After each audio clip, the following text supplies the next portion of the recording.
Welcome back. We have Jeff Parker here who has some COVID numbers and some exciting news. So we'll start with COVID numbers first and then we'll go into the other stuff. Sure. Well, there's some good news and some unfortunate news with regards to our strict COVID numbers. Yeah. Starting with the good news, I'm going to start that way. Our hospitalizations and ICUs are steadily decreasing. Right. And those are good numbers. When we look at that 1,592, we were up at 1,900 literally just a week ago. Right. So that's almost 400 decrease in hospitalizations. So that obviously gives them more flexibility to take on more activities out there. So that's really, really good. We were over 500 in the ICU cases and we're down to 439. Now, I guess the negative news in the sense is and still positive that our cases are down. We were in the 2,500, 3,000. Now we're down to 1,276. So again, the trend is being shown up. We're out of the holiday season and people are wearing their masks and taking care. Right. Unfortunately, the negative news, I guess, in this sense, was our ICUs were really high, as we know, and unfortunately, in Orange County, our deaths have been pretty strong in the last weekend. So we've had over 300 people pass away in Orange County in the last week. So that's a very, very high number with regards to people passing away. Unfortunately, that's kind of a reflective of that time period that they're in ICUs. Nobody's generally in ICU for one day and then passes. This is something that's long term. So when we saw those really high numbers, there was probably an expectation you could have calculated that you were going to have some of that. But I just wanted to mention that. And this is why it's so important to what we're doing here in the village, because we have the highest risk population here in the village. So. And I know that we've been saying it forever, right? I mean, it feels like we feel like broken records, but in all honesty, if you look at our particular numbers for Laguna Woods Village, they're very low compared to other places that have the same amount of people.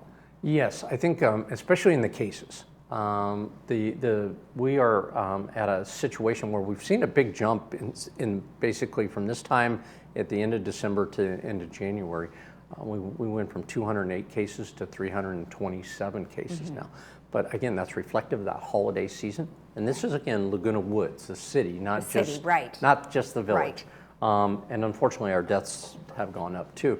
But again, I think in relative terms, if anybody goes to all those charts and looks at all those other communities and see how they went up and the exponential growth that we saw during December and January, I think we've done pretty well for ourselves here in Laguna Woods. Again, thank you to all the residents for heeding the order, stay at home. Now that that's been lifted, we're back into the purple tier. Right. And we can talk a little bit about that. So as we are now in that purple tier, if you read that, we need to go a long ways to get under that 8%. Hey, at least it's not 67. Correct. I think it was at 67 not too long ago. So it is trending in the right direction. A long ways to go, but the reality is there's some things that can additionally open. We've talked to Restaurant 19 about slowly reopening the patio and stuff like that. So he's working on a plan to do that. So we'll have more information next week on that. Okay. So that's good. Again, as many activities outside as we can do. We will continue to do that and operate that as efficiently as we can. Right. Given the fact that we also have to make sure that we protect our employees as well as the citizens in that environment. So, and weather permitting. And weather permitting. I mean, as of now, we're looking at some clear skies for the next few days. So. And that's true. So that's good news about the trend, and so we're looking on that. Okay. But the really good news, and I thank you for the plug, is that working with Memorial Care, we were able to get our second allocation of vaccines. Yep. So as you had up on your screen, we are going to have vaccinations today and Saturday and Sunday as well. The allocation's a little lower than it was their first allocation, but not much. And so we feel like there you go. It's up on there, 2,200 doses.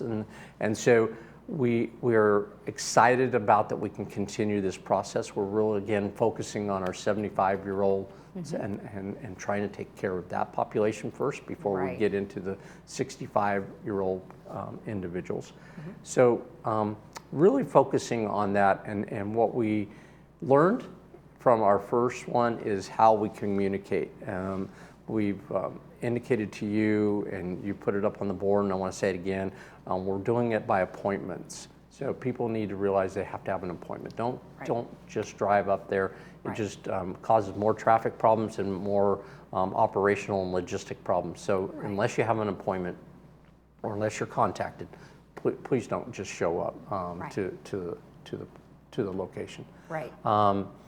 We're trying to get the information out. We'll have more stuff in the blast, and we're working with Memorial Care to put up a new portal, and we have it on the screen there.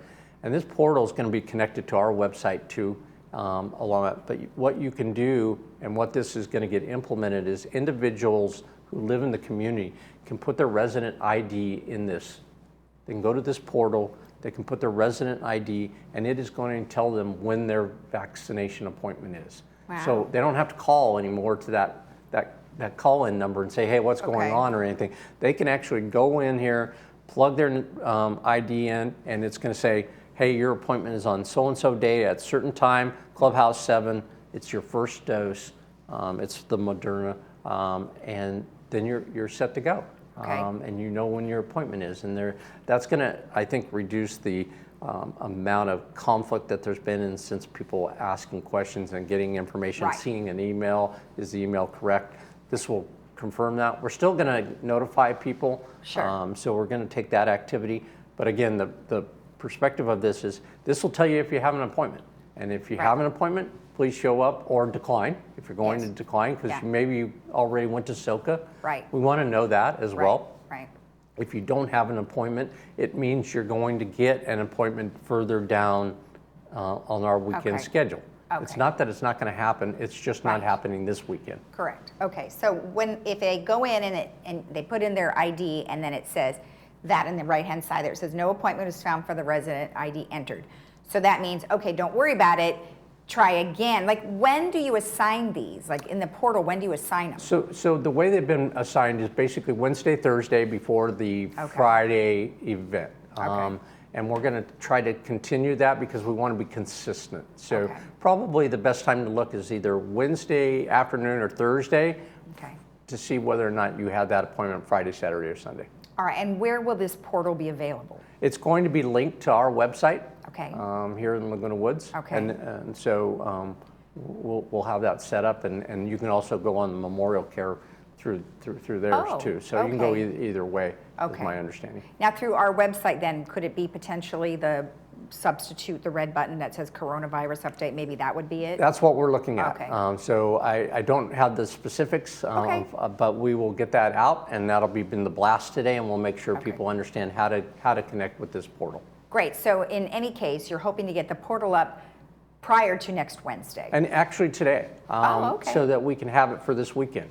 So they're going to have it up there so people can understand what they're going to have for Saturday and Sunday. Even though you're going to still notify them. And we still will, even in the future, because we want to make sure that the email gets sent out that says, hey, you have an appointment, and then follow up by using the portal, we think will help reduce the amount of phone calls that we're getting into the phone reservations. Perfect. All right. Well, thank you so much. It was great information, and we'll look forward to seeing that. Yeah, and we're excited that it went so well last weekend, getting the 3,000 plus doses out and continuing to do that.